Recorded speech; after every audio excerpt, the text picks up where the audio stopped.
Kabanata 1561.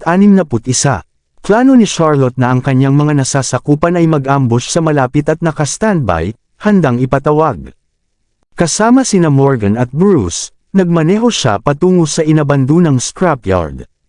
Sa paanan ng bundok sa kanlurang suburb, mahigit 10 tao ang nakaambang, naganap na binabantayan. Halata na nag-aalala sina Morgan at Bruce kahit na inihahanda nila ang kanilang sarili para sa pinakamasama, isinasapanganib ang kanilang buhay kapalit ng mga bata.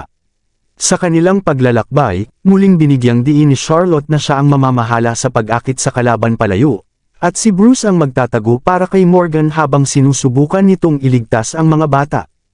Pagbaba malapit sa garahe, maingat na pumasok ang tatlo sa lugar. Gayunpaman, wala silang nakitang kaina-hinalang tao sa paligid. Mas kakaiba ay parang walang nakitang kaluluwa. Nang akala nila ay nagtatago ang kanilang kalaban, biglang umalingaw ang sigaw ng mga bata mula sa malayo. Gulat na sabi ni Charlotte, mga babae yan. Umiiyak si Beta. Dahil matagal na niyang inalagaan ang tatlong bata, pamilyar na si Morgan sa kanilang mga boses at agad niya silang nakilala. Kasabay ng pagbilis ng tibok ng kanilang mga puso, sinundan ng tatlo ang tunog at di nagtagal.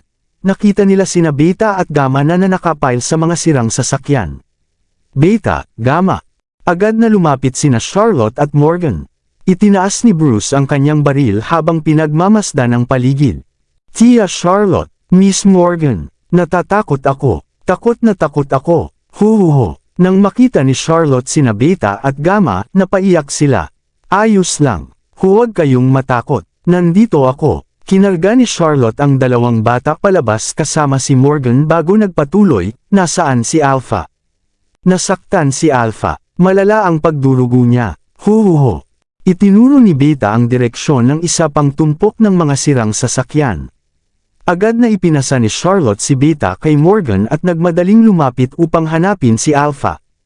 Sa katunayan, nagtamo ang huli ng pinsala sa ulo at labis na dumudugo. Ang kanyang katawan ay mayroon ding maraming hiwa mula sa mga kinakalawang na metal sa paligid. Alpha. Mabilis na hinubad ni Charlotte ang kanyang jacket at ibinalot ito sa katawan ni Alpha bago tiningnan ang kanyang kalagayan. Kumusta si Alpha? Kinarga ni Morgan ang dalawa pang bata at naglakad palapit. Sa tingin ko ay nahulog siya. Ang kanyang mga sugat ay tila nadikit sa mga kinakalawang na tirang metal. Kailangan natin siyang dalhin agad sa ospital dahil may posibilidad na mahawa siya ng tetanus. Halatang balisa si Charlotte. Dalhin muna siya sa kotse. Nakuha ko. Mabilis na binuhat ng tatlo ang tatlong bata papasok sa kotse. Beta, Gamma, alam niyo ba kung nasaan sina Robbie at Jamie? Nagmamadaling tanong ni Charlotte. May mga kontrabida na nag-alis sa kanila. Parang takot na takot sila. Nanginginig si Beta habang humahagulgol. Tinanong nila kung mga anak kami ni Daddy. Pinalabas nila kami ng kotse nang pumayag kami at isinama sina Robbie at Jamie. Medyo kalmado na si Gamma at mas malinaw na naipahayag ang kanyang sarili. Takot na takot kami at gusto ka naming hanapin. Pero, hindi sinasadyang nahulog si Alpha at nagdugo ng sobra. Tita Charlotte, mamamatay ba si Alpha? Hinawakan ni Beta si Charlotte at nagtanong habang umiiyak. Ang daming dugo, hindi niya kami kinakausap at hindi rin siya gumagalaw. Takot na takot kami, walang mangyayari sa kanya. Ipapadala namin siya sa ospital ngayon. Niyakap ng mahigpit ni Charlotte si Alpha habang nag-aalala. Bruce, magsama ka ng kasama mo at ituloy mo ang paghahanap kina Robbie at Jamie. Ipapadala ko muna ang mga babae sa ospital. Naiintindihan ko. Tumango si Bruce. Huwag kang mag-alala. Ako na ang bahala sa mga bagay-bagay dito. Sige na. Sige. Kasama ang dalawa pang babaeng bodyguard, sina Charlotte at Morgan ay lumabas ng garahe. Kasabay nito, habang mabilis na tumatakbo ang sasakyan papunta sa Kindness Hospital, inutusan din ni Charlotte ang iba na sumama kay Bruce sa paghahanap sa kinaroroonan ni Robbie at Jamie. Nakayakap pa rin sa walang malay na si Alpha, tanging pagkabalisa at pagkabalisa ang nararamdaman ni Charlotte. Alpha, pasensya na, walang mangyayari sa iyo. Kung hindi, hindi ko alam kung paano haharapin ang tatay mo. Miss Lindbergh si Alpha ay nagtamo lamang ng ilang pisikal na pinsala. Sigurado akong magiging maayos din siya kaya huwag po kayong mag-alala, paniniguro ni Morgan. Mabuti na lamang at nahanap na natin ang mga babae. Ngunit hindi pa rin natin natatagpuan sina Robbie at Jamie. Paano kung ako na lang ang magdala sa mga babae sa ospital habang kayo naman ay maghanap muna sa dalawang bata? Batay sa sitwasyon sa garahe, hindi sila nagtagal doon. Malamang ay umalis na sila, matagal na matapos iwan ang mga babae. Hindi magiging madali na mahanap sila sa maikling panahon, kaya walang saysay kung pupunta pa ako roon. Bukod pa rito ay sugatan si Alpha. Hindi pa tiyak ang kanyang kalagayan kaya paano ko siya maiiwan? Dapat akong maging responsable sa kanila dahil ipinagkatiwala sila ni Danrick sa akin. Bagamat makatwiran ang paliwanag ni Charlotte ay balisa pa rin siya sa kaligtasan nina Robbie at Jamie. Ngunit bago pa makapagsalita si Morgan ay nakatanggap ng tawag si Charlotte mula kay Lupin. Agad niyang sinagot. Hindi pa rin namin natatagpuan si Mr. Noct.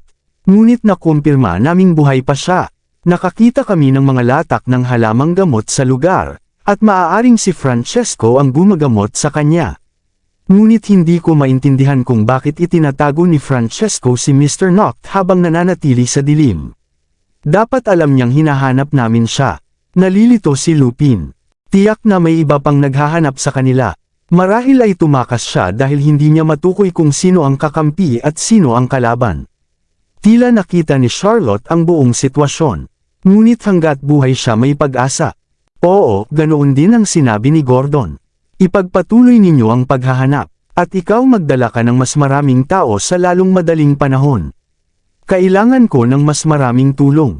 Sige, hindi nagtagal ay dumating si Charlotte sa Kindness Hospital. Si Reyna ang namahala sa paggagamot kay Alpha habang inatasan ang dalawang doktor na suriin sina Beta at Gamma. Habang naghihintay ng balisa sa ospital ay hindi maiwasang mag-alala ni Charlotte para kina Robbie at Jamie. Samantala ay nakipag-ugnayan si Lupin kay Morgan upang alamin ang pinakahuling sitwasyon. Nahihiya siya sa sarili dahil pakiramdam niya ay wala siyang gaanong naitulong. Matapos ang mahigit isang oras na pagsusuri ay lumabas si Reyna ng silid.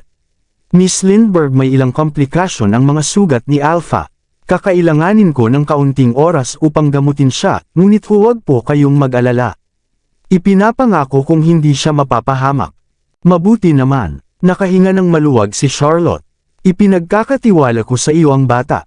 Dapat mo siyang pagalingin at tiyaking magiging maayos siya. Huwag po kayong mag-alala, gagawin ko ang aking makakaya. Natapos ko na rin ang pagsusuri kina Beta at Gamma.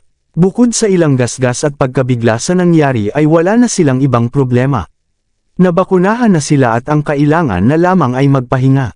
Sige, bago umalis kasama si Lupin ay inutusan ni Charlotte ang lahat ng kanyang tauhan na manatili sa ospital kasama si Morgan upang bantayan si Ellie at ang tatlong babae. Habang nagmamaneho upang makipagkita kay Bruce ay iniulat ni Lupin ang sitwasyon kay Charlotte. Nang marinig iyon ay napakunot ang noo ni Charlotte. Ibig sabihin noon pa man ay alam na ni Jessie na hindi patay si Zachary. Kaya pala patuloy niyang ipinapadala ang kanyang mga tauhan upang hanapin siya saan man. Hindi na nakapagtataka kung bakit kailangang magtago ni Francesco. Bakit kaya hindi siya nakipag-ugnayan sa inyo? Mausisang tanong ni Lupin. Marahil ay wala siyang mahanap na tamang pagkakataon. O kaya naman, biglang naging mabigat ang ekspresyon ni Charlotte. Hindi maganda ang kalagayan ni Zachary kaya hindi siya tiwala na magagawa niyang pagalingin ito. Posible iyon. Tumanggo si Lupin. Marahil ay natatakot siyang masaktan kayo muli kapag nabigyan kayo ng pag-asa. O bilang isang doktor, nais muna niyang subukang pagalingin siya bago makipag-ugnayan sa inyo. Oo, marahil nga. Bumagsak ang puso ni Charlotte. Hindi ko na nahanap ang asawa ko at ngayon pati ang mga bata ay nawala pa. Miss Lindbergh, huwag po kayong mag-alala. Naniniwala akong hindi mangangahas si Jessie na saktan ang mga bata. Ang katotohanang pinalaya niya ang mga babae ay patunay na takot pa rin siya kay Mr. Lindbergh. Tama iyon. Malamig na ngumiti si Charlotte. Ano man ang mangyari, sapat ang katalinuhan ng pamilyang Gold upang malaman kung ano ang dapat gawin. Tingnan mo si Nancy. Tinrato niya ako ng may paggalang kahit noong bumagsak na ang pamilyang Lindbergh. Alam niyang babangon muli si Danrick balang araw. Sigurado akong alam din iyon ni Jessie kaya hindi niya pinanggahasang saktan ang mga babae. Alam niyang hindi mahilig makialam sina Danrick at Zachary sa problema ng iba. Hanggat hindi niya tinatamaan ang pinakasensitibong hangganan ni Danrick, hindi ito makikialam sa mga usapin ng pamilyang Noct. Kaya nang malaman niyang aksidente niyang nadukot ang mga babae, agad niyang inutusan ang kanyang mga tauhan na palayain ang mga ito at pagkatapos ay inakit niya akong pumunta roon upang iligtas sila. Ayaw niyang galitin si Danrick. Eksakto, kaya iniisip kong hindi rin niya sasaktan sina Robbie at Jamie. Haka ni Lupin, tutal ay mga pamangkin sila ni Mr. Lindbergh. Sa ngayon ay hindi pa dahil maaari pa rin niyang gamitin ang mga bata upang bantaan ako. Mahigpit na kumunat ang noo ni Charlotte, ngunit hindi ko masabi kung mananatili pa rin iyon sa kalaunan. Narinig ko kay Morgan na nilagdaan mo na ang mga papeles. Ano pa ba ang gusto niya? Naiinis ang tinig ni Lupin. Mag-asawa pa rin kami ni Zachary. Kahit nilagdaan na namin ang mga papeles, ang mga ari-arian ay kanya pa rin at hindi kay Jessie o kay Chris. Natatakot akong kakailanganin pa ng oras bago makuha ni Jessie ang lahat para sa sarili niya. Kung haharangin ko ang landas niya ngayon, ako ang magiging balakid niya. Ngunit hawak niya ang mga bata kaya mangangahas pa ba akong kumilos? Hindi lang sa hindi ako mangangahas kundi baka mapilitan pa akong sumunod sa kanyang mga banta at gumawa ng mga bagay na laban sa aking mga prinsipyo. Tila nakita na ni Charlotte ang buong plano ni Jessie. Mukhang minamaliit natin ang ating kalaban. Napabuntong hininga si Lupin. Akala ko noon mababa ang mga taktika ni Chris ngunit mas masahol pala si Jessie. Tiyak na ginamit niya ang kahangalan ni Chris upang pababain ang aming pagbabantay. Hinimas ni Charlotte ang kanyang mga sentido sa matinding pagod. Huli na para magsisi. Kailangan nating mahanap agad sina Robbie at Jamie. Napakadelikado para sa mga bata ang manatili sa kanyang mga kamay. Naiintindihan ko. Pagkasabi niyon ay inapakan ni Lupin ang silinyador at mabilis na umarangkada ang sasakyan. Oo nga pala, biglang may naisip si Charlotte. Palaging perpekto ang mga plano ni Danrick. Dapat ay may iniwan siyang ilang tauhan sa Garden Villa upang bantayan ang mga bata nang ipadala niya ang iba para tulungan kayong hanapin si Zachary ngayon ngunit tila wala. At wala rin siyang ginawang hakbang matapos madukot ang mga babae. Hindi na nakapagsabi si Gordon sa inyo. Ipinaliwanag ni Lupin. Dinala na ni Mr. Lindbergh si Sean pabalik ng Erihal kaninang umaga. Narinig kong may sitwasyon doon. Nagsisimula na siyang gumanti matapos ang matagal na pananatili sa dilim. Kaya pala, naliwanagan si Charlotte. Alam ba ni Jessie na babalik si Danrick sa Erihal kaya sinadya niyang kumilos ngayon? Kung narito pa si Mr. Lindbergh hinding-hindi niya hahayaang kunin ng kahit sino ang mga bata. Galit na sabi ni Lupin. Napakasuklam ng taong yun para magawa niyang saktan ang napakabatang mga bata. Naglatag siya ng napakalaking bitag upang agawin ang mga ari-arian ng pamilyang Noct. Bukod pa roon ginamit pa niya ang sarili niyang anak na babae bilang pyesa. Sigurado akong wala ng ibang mahalaga sa kanya. Sumangkit ang mga mata ni Charlotte habang lumalalim ang kanyang pag-iisip. Anak na babae, si Nancy ba ang tinutukoy mo? Nalilitong tanong ni Lupin. Akala ko kakampi siya ng kanyang ama. Hindi ko rin iniisip iyon. Tinulungan pa nga niya tayo ngayon. Kumunat ang noo ni Charlotte. Ngunit pakiramdam ko ay lalabas din sa lalong madaling panahon ang kanyang mga ginawa. At kapag nangyari iyon tiyak na hindi siya palalampasan ni Jessie. Kung ganoon, isipin mo na lamang na may utang ako sa kanya. Babayaran ko ang kabaitan niya kapag may pagkakataon sa hinaharap. Ngunit ngayon kailangan nating mahanap agad sina Robbie at Jamie. Opo, samantala ay ipinaalam ni Bruce sa kanila na nagpunta na siya sa paligid ng garahe kasama ang 10 tauhan upang hanapin sina Robbie at Jamie ngunit wala pa ring resulta. Dahil biglang na-deactivate ang identification number at numero ng telepono na ginamit ni Jessie, nahinto rin ang pagsubaybay ng sistema. Kahit ilang beses itong sinubukang buhayin muli ni Johan ay wala ring nangyari. Sa isang iglap ay naputol ang lahat ng kanilang mga bakas. Maghapon nang naghanap sina Charlotte, Bruce, at Morgan hanggang hating gabi ngunit wala pa ring anumang balita. Gamit ang numerong ibinigay ni Nancy sinubukan ni Charlotte na siya ang unang makipag-ugnayan kay Jessie. Gayunpaman ay wala itong sumagot. Malinaw na kumilos na si Jessie matapos mapagtantong nabunyag ang kanyang numero. Hating gabi, nakatayo si Charlotte sa baybayin na nakatitig sa dagat habang marahang hinahampas ng hangin ang kanyang buhok. Pakiramdam niya ay lubos siyang nawawala tulad ng isang bangkang palutang-lutang sa dagat. Pinatatag niya ang kanyang sarili sa buong panahong ito dahil sa matibay niyang paninindigan na ipagtanggol ang pamilyang Noct. Gaano man siya kapagod at anuman ang mga pagsubok na kanyang hinarap sa labas, sa sandaling umuwi siya at nakikita ang inosente at masasayang mga mukha ng mga bata ay muli siyang nakakaramdam ng pag-asa. Ngunit ngayon ay lubos siyang nababagabag dahil bigo siya sa lahat. Ang korporasyon ay napunta sa kamay ng isang masama, at si Zachary ay nawawala pa rin at pati ang mga bata ay nawala rin. Akala niya ay kaya niyang harapin mag-isa si Chris at ang utak sa likod nito. Doon lamang niya napagtanto na sobra niyang tinansya ang sarili niyang kakayahan. Simula pa lamang, ngunit tila natalo na siya sa laban. Kahit hindi pa man nagpapakita si Jessie sa harap niya ni minsan ay tuluyan na niyang nawala ang kanyang alas. Sa sandaling iyon ay tuluyang nadurog ang puso ni Charlotte. Miss Lindbergh, lumapit si Lupin at isinuot sa kanya ang isang jacket. Huwag po kayong mag-alala, sigurado akong makakahanap tayo ng paraan. Paraan? Anong paraan? Mapait na ngumiti si Charlotte. Wala akong maisip ngayon. Blanko ang isip ko at wala akong makitang posibleng solusyon.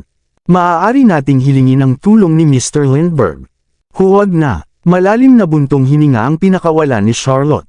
Bumalik na si Danrick sa Erihal upang ihanda ang kanyang pagganti laban sa pamilyang Lindbergh. Paano ko pa siya guguluhin sa ganitong panahon? Kung ganoon, hindi lang sa hindi nakipag-ugnayan si Jessie sa akin, kundi pati ang kanyang numero ay na-deactivate. Malinaw na wala siyang balak na harapin ako ng direkta. Kung ganoon man mananatili muna akong walang galaw. Unti-unting nilamon ng pag-aalala ang isipan ni Charlotte habang nakayuko siya. Paano kung subukan nating tawagan si Miss Gold?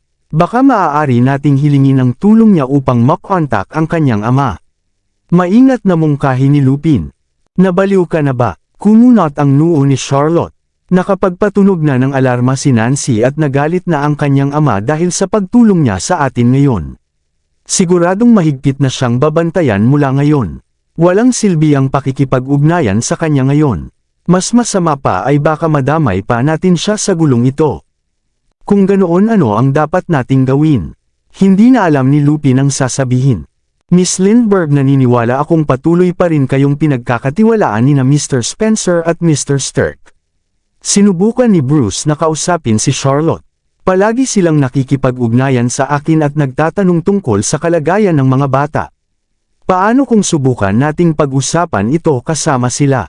Walang saysay ang pag-uusap sa kanila. Sapat na naaasikaso nila ang kumpanya ngayon. Hindi nila matututukan ang ganitong mga bagay. Bukod pa roon hindi sila sanay dito. Kung ganoon, sige na, umuwi na muna tayo. Ang tanging magagawa ni Charlotte ay pakalmihin muna ang sarili dahil wala na siyang maisip na paraan. Sa tingin ko ay hindi nila sasaktan sina Robbie at Jamie sa ngayon. Kailangan nila ang mga bata upang bantaan ako. Umuwi na muna tayo at hintayin ang tawag nila. Mag-iisip pa rin ako ng paraan. Matatag na sabi ni Bruce. Ipinapangako kung mahahanap ko sina Robbie at Jamie kahit kailanganin kong halughugin ang buong H-City. Salamat sa iyong pagsisikap. Tinapik ni Charlotte ang kanyang likod bago humarap kay Lupin at sinabi. Pumunta na tayo sa ospital. Sige. Kabanata 1565. Habang bumabalik sina Charlotte at Lupin sa Kindness Hospital ay nanatili si Bruce upang ipagpatuloy ang paghahanap ng mga bakas. Kasabay nito ay katatapos lamang operahan si Alpha. Gayunpaman ay hindi pa rin siya nagkakamalay kahit hindi naman kritikal ang kanyang kalagayan. Natuklasan ni Reyna na bukod sa pinsalang dulot ng pagkahulog ay may iba pang problema sa bahagi ng utak ni Alpha, kaya kinakailangan ng karagdagang konsultasyon sa iba pang mga eksperto upang matukoy ang eksaktong suliranin. Nang marinig ang balitang iyon ay parehong nabalisa at nagalit si Charlotte. Tahimik niyang sinisisi ang sarili dahil nabigo siyang mapangalagaan ng maayos ang mga bata. Kasabay nito ay nakaramdam siya ng matinding galit kay Jessie dahil hindi man lamang nito inisip na maawa sa isang musmos na tulad ni Alpha. Tulad niya ay galit na galit din sina Lupin at Morgan. Lalo na si Morgan na halos gustong maghiganti at patayin ang mga salarin. Mabuti na lamang at napigilan siya ni Lupin sa tamang oras. Sa kabila ng bigat ng kanyang damdamin ay kinailangan pa ring magpakatatag ni Charlotte para sa pamilya. Matapos maghilamos ng malamig na tubig ay inutusan niya si Morgan na ihatid muna pauwi sina Beta, Gamma, at Ellie. Tutal ay mapanganib pa rin ang manatili sa ospital dahil madaling pasukin ito ng maraming tao. Naisip niyang mas mabuting dalhin na lamang ang mga bata pauwi dahil maayos naman ang kanilang kalagayan. Upang mas maprotektahan ang mga bata ay ipinag-utos niya na sumama ang lahat ng babaeng bodyguard kay Morgan pabalik sa Northridge. Bukod pa roon ay pinaalalahanan niya ang mga ito na agad siyang ipaalam sakaling may mangyaring anuman. Habang buhat ni Morgan ang mga bata ay tumanggo lamang siya at hindi lubos na naunawaan ang nakatagong kahulugan ng mga salita ni Charlotte. Matapos ang kanilang pag-alis ay nagtanong si Lupin. Miss Lindbergh dapat ay dinala na ni Chris ang pamilya Noct at umalis na sa Northridge, tama ba? Sa tingin ko oo, kitang-kita ang pagod sa mukha ni Charlotte. Tumawag ka at alamin mo. Gagawin ko ngayon din. Mahigit 10 minuto ang itinagal ng tawag ni Lupin sa kasambahay sa Northridge. Pagkatapos ay agad niyang iniulat ang nalaman kay Charlotte. Gaya ng inaasahan dinala na ni Chris ang lahat kasama si Mrs. Ralston at ang mga kasambahay. Lumipat daw sila sa lugar ni Mr. Spencer. Hindi ba ito kakaiba? Kahit na inaayos pa ang Southridge, napakarami namang villa ang pamilya Noct sa H-City. Kailangan pa ba nilang pumunta roon at gamblein si Mr. Spencer? Hindi mo mauunawaan, sabi ni Charlotte habang nakakunot ang noo. Gusto niyang manatili sa tabi ni Mr. Spencer at pilitin itong suportahan siya. Ano? Nanlaki ang mata ni Lupin. Hindi ba siya masyadong makapal ang mukha? Ano pa bang aasahan mo sa isang taong kasuklam-suklam tulad niya? Umirap si Charlotte. Tama nga, walang maisagot si Lupin at nagpatuloy. Sabi rin ng kasambahay na isinama nila ang lahat ng sasakyan at wala nang iniwan para sa atin. At saka, maliit na bagay lang iyon, huwag mo nang pansinin. Pinutol ni Charlotte ang sasabihin ni Lupin. Kapag tumawag si Morgan mamaya, sabihin mo sa kanya na huwag hayaang may sinuman mula sa pamilya Noct na lumapit sa Northridge. Ang kailangan nating gawin ngayon ay protektahan ang ating lugar at ang mga bata. Wala nang ibang dapat alalahanin. Naiintindihan ko, tumanggo si Lupin. At saka, dagdag pa ni Charlotte matapos mag-isip sandali. Makipag-ugnayan ka sa iba't ibang media outlet. Huminto siya sa kalagitnaan ng pangungusap. Huwag na pala. Ano iyon? Matagal bago naunawaan ni Lupin ang ibig niyang sabihin. Nag-aalala ba kayo na magpakalat muli si Jessie ng chismis at udyukan ng mga netizen na batikyusan kayo? Gagawin niya iyon sigurado. Tiyak na lalabas ang balita bago pa sumikat ang araw bukas. Nilamon ng pagod si Charlotte. Natatakot akong hindi lang ako ang madadami kundi pati ang mga bata. Hindi naman siguro. Walang pag-aalinlang ang sabi ni Lupin. Hindi ba kakampi natin sina Mr. Spencer at Mr. Stirk? Hindi nila hahayaan si Chris na gawin iyon. Sa lagay ng sitwasyon ngayon sigurado akong hindi nila iyon mapipigilan. Sagot ni Charlotte habang nakakunot ang noo. Si Zachary ang may pinakamalaking kapangyarihan sa Noct Group. Alam ng impostor na iyon na maaari niyang gawin ang anumang gusto niya habang ginagamit ang pagkakakilanlan ni Zachary. Paano pa makikialam ang iba o may magagawa laban sa kanya? Kung ganoon ay makikita ng lahat ang tunay niyang kulay, tama ba? Puna ni Lupin, hindi naman isang walang utang na loob at walang puso si Mr. Noct. Maaaring wasakin ng galit ang sinumang lalaki na 7 taon mong pinalaki ang isang bata at saka mo lang malalaman na hindi pala ito sa iyo. Walang sinuman ang exception kahit ang isang taong tulad ni Zachary. Alam iyon ni Chris kaya alam niyang hindi labis ang kahit anong gawin niya. Lubos na malinaw kay Charlotte ang sitwasyon. Ano ang dapat nating gawin? Balisa si Lupin. Makipag-ugnayan na tayo sa media at subukang pigilan ito kahit pansamantala.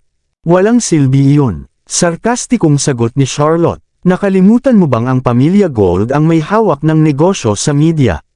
Sa tingin mo paano nila napipigilan ng ganoon kadali ang opinyon ng publiko? Hindi na alam ni Lupin kung ano ang isasagot. Kahit suhulan pa natin ang media upang pumanig sa atin, masasayang lang ang pera. Wala akong lakas upang makipaglaban sa kanila ngayon. Kung ganoon, ano ang dapat nating gawin? Muling tanong ni Lupin na wala nang magawa. Palagi niyang natutulungan si Charlotte sa paglutas ng mga problema nito, ngunit ngayon ay wala siyang ideya kung paano nila haharapin ang sitwasyong ito. Malaki na ang ipinagbago ni Charlotte sa panahong ito. Lalong tumalas ang kanyang talino at talas ng isip. Ngunit hindi pa rin siya katapat ng pamilya Gould. Tutal ay nag-iisa lamang siya. Hindi ko rin alam ang gagawin, sabi ni Charlotte habang pinipisil ang kanyang sentido. Maghihintay na lamang tayo at titingnan kung ano ang mangyayari. Napatitig si Lupin sa kanya nang may pag-aalala dahil hindi niya alam kung paano siya aaliwin at hindi rin niya alam kung ano ang hinihintay nito. Sa sandaling iyon ay ang tanging magagawa niya ay samahan si Charlotte. Nang gabing iyon ay nagbantay si Charlotte kay Alpha sa ospital. Paminsan-minsan ay tinatanong niya si Bruce kung may balita na kina Robbie at Jamie. Sinubukan siyang hikayatin ni Lupin na magpahinga ngunit hindi mapakalma ni Charlotte ang kanyang isipan upang makatulog. Sa totoo lang ay pagod na siya ngunit hindi niya magawang ipikit ang kanyang mga mata. Napakahirap na pakiramdam iyon. Sa wakas alas 4 ng madaling araw ay nakatulog si Lupin sa isang upuan dahil hindi na niya kinaya ang antok. Samantala ay nakatayo si Charlotte sa tabi ng bintana at nakatingin sa buwan. Tahimik niyang tinawag sa kanyang puso si Zachary. Nasaan ka na? Nasaan ka talaga? Hindi ko na ito kaya. Bumalik ka na sana. Sa sandaling iyon sa likod bahay ng isang loft sa Southridge ay may kumukulong halamang gamot sa isang malaking itim na kawa. Isang maliit na si Francesco ang nagsasagawa ng acupuncture kay Zachary sa tabi ng kumukulong likido. Sa loob ng 2 linggo ay ginawa na niya ang lahat at ginamit ang buong karanasan at kaalaman ng kanyang buhay upang iligtas ang lalaking ito. Gayunpaman ay wala pa rin itong ipinapakitang reaksyon. Ngunit hindi rin ito namamatay. Isang tunay na kakaibang sitwasyon. Noong araw na iyon ay binalak ni Francesco na subukan ang huling paraan upang buhayin si Zachary. Kapag nabigo pa rin iyon tulad ng iba ay isusuko na niya ang taong ito kay Charlotte at tuluyan ng hihiwalay sa kasong ito. Baka isa siyang buhay na patay. Baka hindi na siya mailigtas. Nakakainis. Naaapektuhan nito ang paghahanap ko sa aking mga sanggol. Hindi ko nga alam kung kumusta na ang mga sanggol ko ngayon. Napatingin si Francesco sa litrato sa mesa na nakuha niya sa tirahan ng pamilya Noct. Larawan iyon nina Zachary, Charlotte at ng 6 na bata na nakuha sa kagubatan noong pre-wedding shoot nila. Pakiramdam ni Francesco ay nakakaabala ang dalawang matatanda kaya tinakpan niya ang mukha nina Zachary at Charlotte ng mga dahon upang kapag tumingin sa litrato, ang mga bata lamang ang makikita. Kay cute, sige na nga tigilan ko na ang pag-iisip ng iba. May ginagamot akong tao ngayon. Inalis ni Francesco ang tingin sa larawan at muling itinuon ang pansin sa acupuncture na ginagawa niya kay Zachary.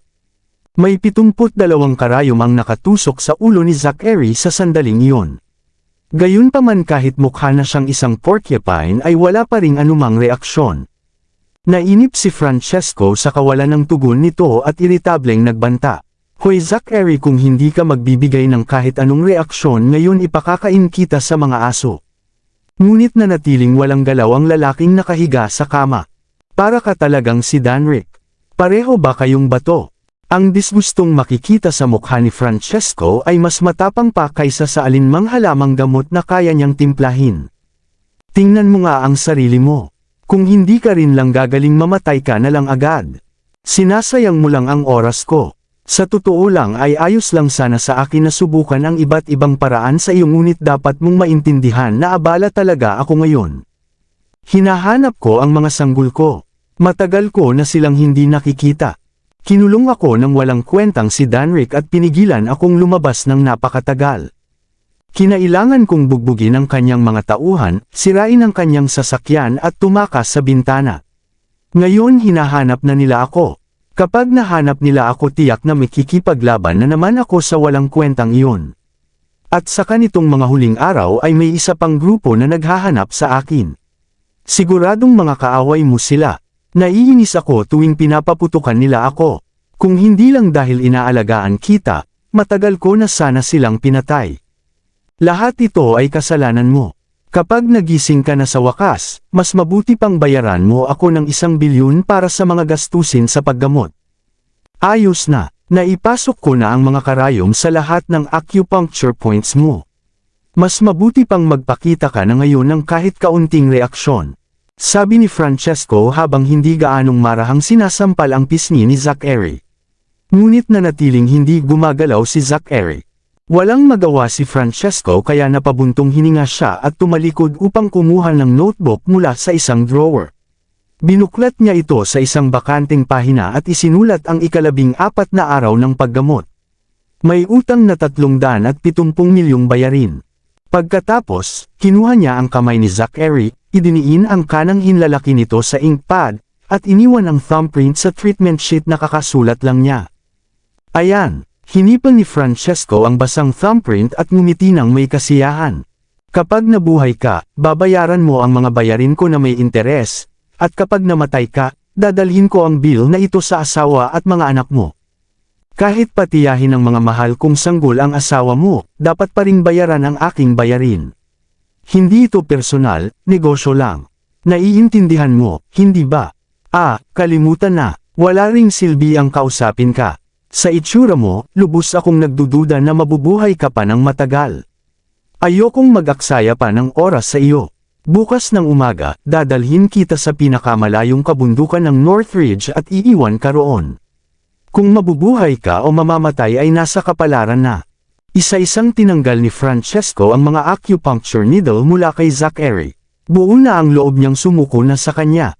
Biglang bahagyang gumalaw ang mga daliri ni Zachary. Agad na natigilan si Francesco. Nanlaki ang kanyang mga mata habang nakatitig sa kanya ng may pagkabigla. Niloko ba ako ng mga mata ko? O baka may buhok na tinangay ng hangin papasok sa mata ko at lumabo ang paningin ko? O baka guni-guni ko lang? Mahigit 10 araw nang walang galaw ang lalaking ito, at ngayon, bigla na lang. Habang walang masabi si Francesco at nakatitig lamang, muling gumalaw ng ilang beses ang mga daliri ni Zachary. Sa pagkakataong ito, sigurado si Francesco sa kanyang nakita. Gumalaw ang mga daliri niya. Napatawa si Francesco sa matinding tuwa. Kay ganda, sa wakas ay nagkamalay ka rin. Mukhang hindi nasayang ang lahat ng pagsisikap ko. Hindi rin nasayang ang pagbabasa ko sa mga lumang libro sa study ng asawa mo. Pagkatapos noon, excited na muling isinaksak ni Francesco ang lahat ng mga karayom kay Zachary. Gusto niyang ipagpatuloy ang kasalukuyang plano ng paggamot dahil napatunayang gumagana ito. Samantala, sa Northridge, nagising sina Beta at Gamma mula sa isang masamang panaginip. Hindi sinasadyang iniabot nila ang kanilang mga kamay sa unan sa tabi nila bago nila napagtantong wala roon si Alpha. Agad na umiyak si Beta. Habang may luha sa mga mata, inalo ni Gamma si Beta. Tigilan mo na ang pag-iyak. Anong silbi ng pag-iyak? Dapat ginagawa natin ang lahat para makontak si Daddy at pabugbugin niya ang masasamang taong iyon para ipagiganti si Alpha. Pero nawala ang phone natin. Paano natin makokontak si Daddy? Hikbi ni Beta habang umiiyak. Sabi ni Mommy na sa phone lang na iyon natin pwedeng tawagan ang numero ni Daddy. Ano ang gagawin natin? Kapag nakabalik na si Auntie Charlotte, hihingi tayo ng tulong sa kanya para tawagan si Daddy. Pero sobrang busy niya ngayon. Hindi pa nga niya nahahanap sina Robbie at Jamie. Natatakot ako. Miss na miss ko na si Mommy. Bakit hindi pa siya umuwi agad? Wow! May ideya ako kung paano natin mahahanap si Mommy. Casual na sabi ni Gamma habang umiiyak si Beta sa tabi niya. Sa sandaling iyon, biglang bumukas ang pinto at pumasok si Morgan. Agad niyang niyakap sina Beta at Gamma. Ano ang nangyari? Nanaginip ba kayo ng masama? Huwag kayong matakot. Nandito ako, okay. Miss Morgan, sobrang natatakot po kami. Huwag kayong matakot. Paprotektahan ko kayo. Ligtas kayo kapag kasama ninyo ako. Mas hinigpitan niya ang yakap at sinabi, naging stable na ang kondisyon ni Alpha. Magiging maayos din siya sa lalong madaling panahon.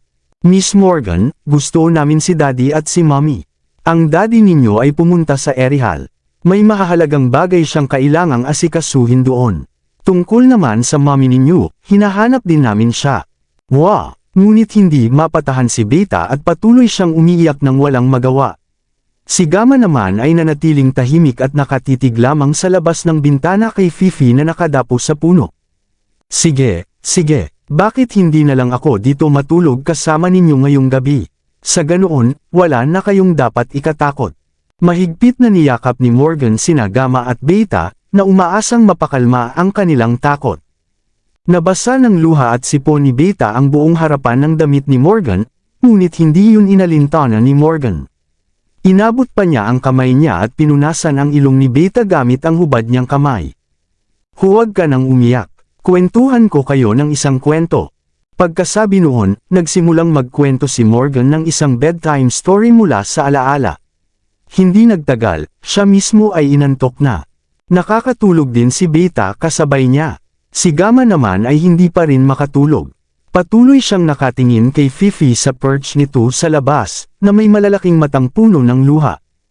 Pagkatapos, mahina niyang ibinulong sa sarili, Fifi, matutulungan mo ba akong hanapin si Mommy? Matapos masugatan sa sunog, patuloy na ginagamot si Fifi.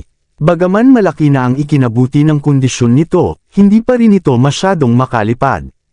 Kaya naman, ginugol nito ang karamihan ng oras sa pagpapahinga sa perch nito. Sa kabila nito, ikaniling ni Fifi ang ulo nito na para bang naintindihan ang pakiusap ni Gamma. 2 beses itong umuungol at tinuka ang mga pakpak nito na parang sinasabing masyado pa itong sugatan upang makalipad sa ngayon. Habang tinitingnan ni Gamma ang mga sugatang pakpak ni Fifi, napabuntong hininga siya ng walang pag-asa. Pagkatapos, siya man ay nakatulog na rin. Mukhang kailangan munang ipagpaliban ang plano kung hanapin si Mommy. Nasaan na kaya si Auntie Charlotte? Miss na miss ko na siya. Sa ospital naman, hindi man lang nakatulog si Charlotte ng buong gabing iyon. Nang makita niyang lumabas si Reyna mula sa ward, agad niyang tinanong, kumusta ang kalagayan doon? Stable ang lahat sa ngayon, ngunit kailangan pa naming magmasid, sagot ni Reyna sa pagod na boses. Ang pangunahing pinsala ay ang sugat sa likod ng ulo niya. May kaunting kalawang na pumasok sa sugat kaya naging medyo komplikado. Gagaling ba ito? May pangmatagalang epekto ba? Tanong ni Charlotte na puno ng kaba. Hindi ko pa masasabi ng sigurado, sabi ni Reyna na tila nahihiya sa kanyang kawalan ng katiyakan. Kailangan ko pa itong obserbahan ng ilang panahon. Mas lalo nitong pinabagabag ang puso ni Charlotte. Huwag po kayong mag-alala, Miss Lindbergh. Lubos na kontrolado ang sitwasyon, mabilis na sabi ni Reyna nang makita ang pagkunot ng noo ni Charlotte. Umuwi na po kayo at magpahinga. Magdamag na po kayong gising. Sigurado akong marami pa kayong kailangang asikasuhin sa bahay. Oo, Miss Lindbergh, umuwi na po kayo. Marahang sang-ayon ni Lupin. Nag-ayos na ako ng ilang tauhan na magbabantay dito. Magiging maayos ang lahat. Sige. Tumango si Charlotte at tumalikod para umalis. Ngunit makalakad pa lamang siya ng 2 hakbang ay bigla niyang naalala ang isang bagay. Mabilis niyang hinila si Reyna sa isang tabi at tinanong, mayroon bang mga espesyalista sa ibang ospital na kayang gamutin ang ganitong uri ng pinsala? Hindi naman bihira ang ganitong uri ng pinsala. May mga espesyalista kahit saan na kayang gumamot nito. Ang pinagkaiba ay nasa antas ng kanilang kakayahan. Medyo nagtatakang sagot ni Reyna. Miss Lindbergh, bakit ninyo ito itinatanong? Mas mabuting iwan na lang si Alpha sa akin. Aasikasuhin ko siya ng personal at mapoprotektahan ko rin siya. Natatakot akong maging wala kang magagawa sa lalong madaling panahon, sabi ni Charlotte na nakakunot ang noo. Ha! Napabulala si Reyna sa gulat. Ngunit bago pa siya makapagtanong ng higit pa, tumunog ang kanyang telepono. Tiningnan niya ang caller ID at agad na sinagot ang tawag. Mr. Knock.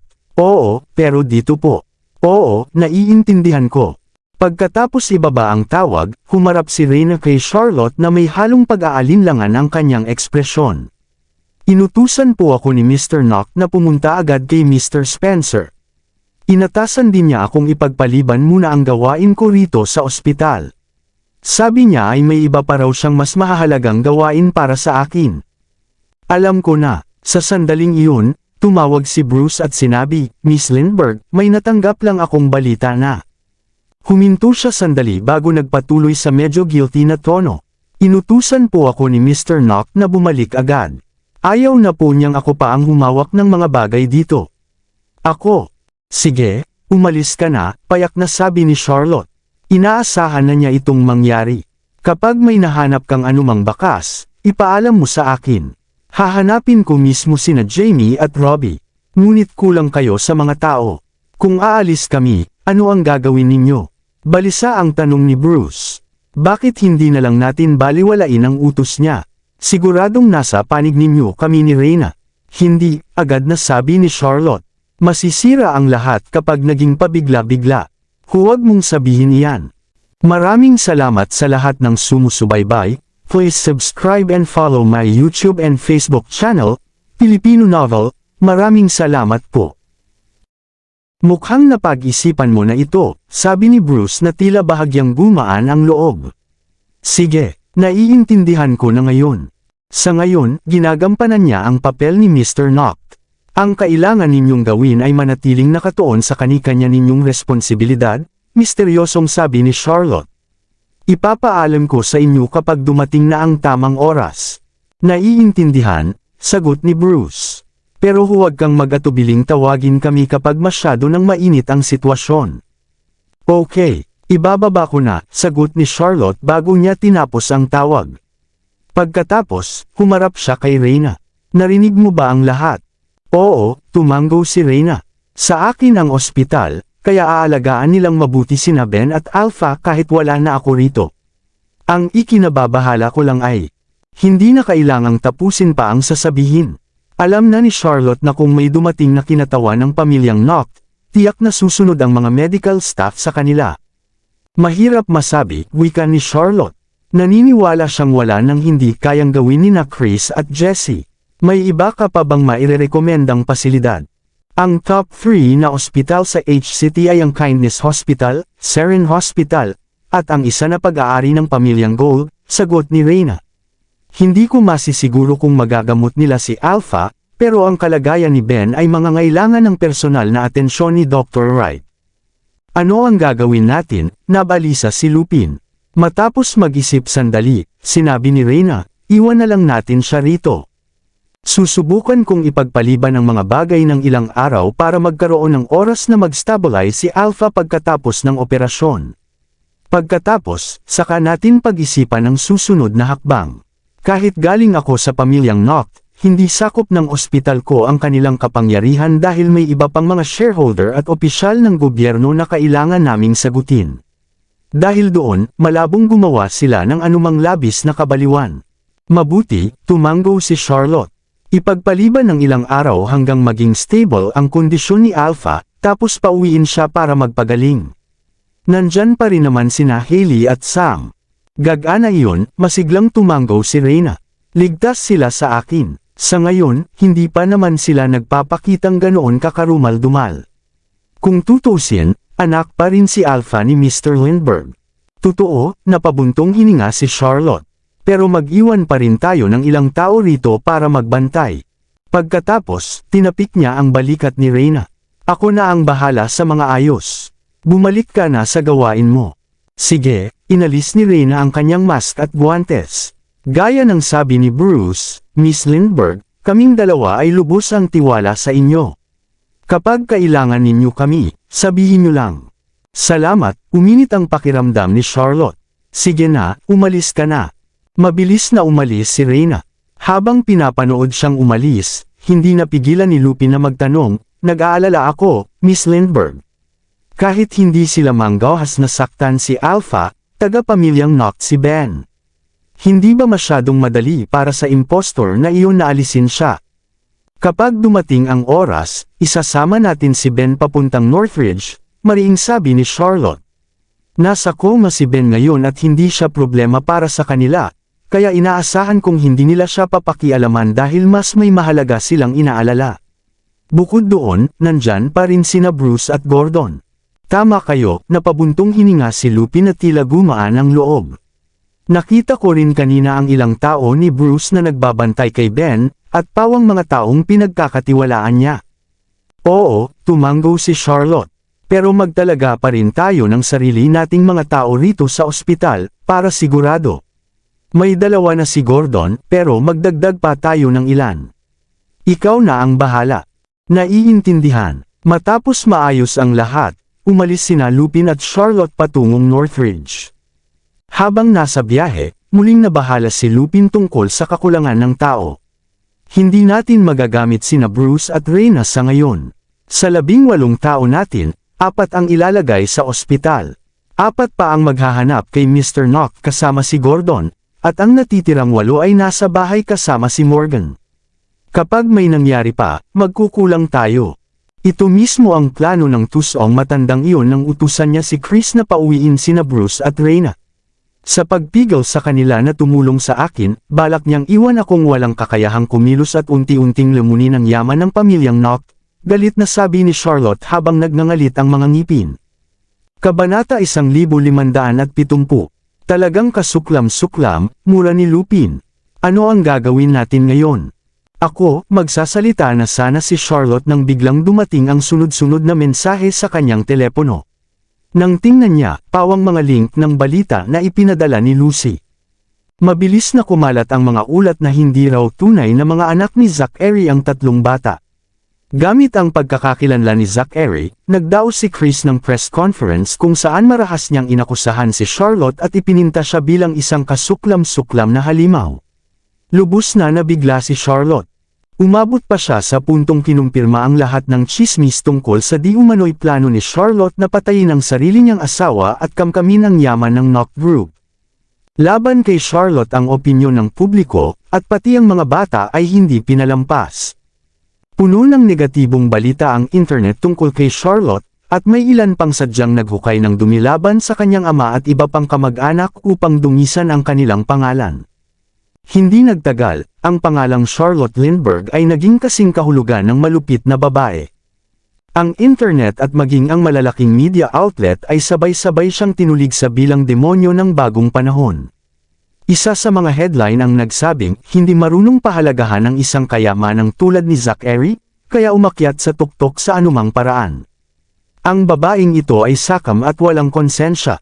Nanginginig si Charlotte habang mahigpit na hawak ang telepono. Bagaman inaasahan na niya ang lahat ng ito, hindi niya maatim ang masasakit na salitang ginagamit ng maraming netizen laban sa kanyang pamilya at maging sa kanyang mga anak. Sobra na ito, galit na sabi ni Lupin habang nakikinig lamang sa balita. Anak ng tinapaka Chris, gusto ko siyang barilin mismo. Walang halaga ang miserableng buhay niya, pero kailangan pa natin siyang buhayin para mailabas si Jessie, malamig na sabi ni Charlotte. Makasisiguro ka na walang mabuting mangyayari sa kanya. Nakakagalit, malakas na hinampas ni Lupin ang manibela. Isinara ni Charlotte ang lahat ng tab at lumabas sa browser. Pagkatapos, mahinahon siyang tumingin sa labas ng bintana at nagbuntong hininga. Mabuti na lang at hindi na kailangang pumasok sa paaralan ni Robbie, Jamie, at Ellie, at hindi nila malalaman ang mga nangyayari sa labas. Sa puntong iyon, hindi na nang ahas pang magsalita si Lupin. Dahil wala pa ring balita tungkol kina Robbie at Jamie, ang kanilang kalagayan ang pinakamahalagang tanong sa sandaling iyon. Thought, biglang tumunog ang telepono ni Lupin at dali-dali niyang sinagot. Hello, Morgan. Nakaakyat na ba kayo ng bundok? Mag-ingat kayo dyan. Bakit? Anong nangyari? Hindi ko alam kung sinong walang hiya ang nagpakalat ng address natin sa Northridge at ngayon ay punong-puno ng mga reporter ang lugar. Kakapaleyes ko lang sa ilan sa kanila pero may ilan pang sumingit sa gilid ng bundok para manmanan tayo. Nakakagalit. Napatahimik si Lupin at nagulat na tumingin kay Charlotte. Sumimangot si Charlotte at nakipagtitigan sa kanya. Sa katunayan, may ilang convoy ng media na pababa ng bundok at papalapit sa kanila. Buwisit. Gawa ito ni na Chris at ng mga kasamahan niya, galit na sabi ni Lupin. Walang hiya, lubos na walang hiya. Una, dinukot nila ang mga bata, tapos dinala pa nila ang mga reporter sa bahay natin. Talagang nakakapamulagat ang mga pamamaraan ni Jessie, naningkit ang mga mata ni Charlotte. Lahat ay patas sa kompetisyon sa negosyo, pero bihira ang mga taong kayang bumaba sa antas na tulad niya. Malapit na sila. Ano ang gagawin natin? Tanong ni Lupin kay Charlotte. Iiwas ba tayo? Bumilis ka. Diretso nating salubungin, utos ni Charlotte. Roger. Gagawin ko. Agad na inapakan ni Lupin ang silinyador at pinaharurot ang sasakyan diretso sa mga sasakyang pang-media na paparating mula sa kabilang direksyon. Bagaman 2 linya ang kalsadang bundok na ito, maraming makikitid at matutulis na liko na labis na mapanganib daanan. Sunod-sunod ang busina at biglang nagbagal ang mga sasakyan sa tapat nila nang makita ang kotse ni Lupin na walang balak magminor. Napapreno ng biglaan ang mga sasakyan, dahilan upang magsalpukan ang mga nasa likod. Bago pa nila namalayan, lampas na ang sasakyan ni Lupin, na mabilis na parang hangin.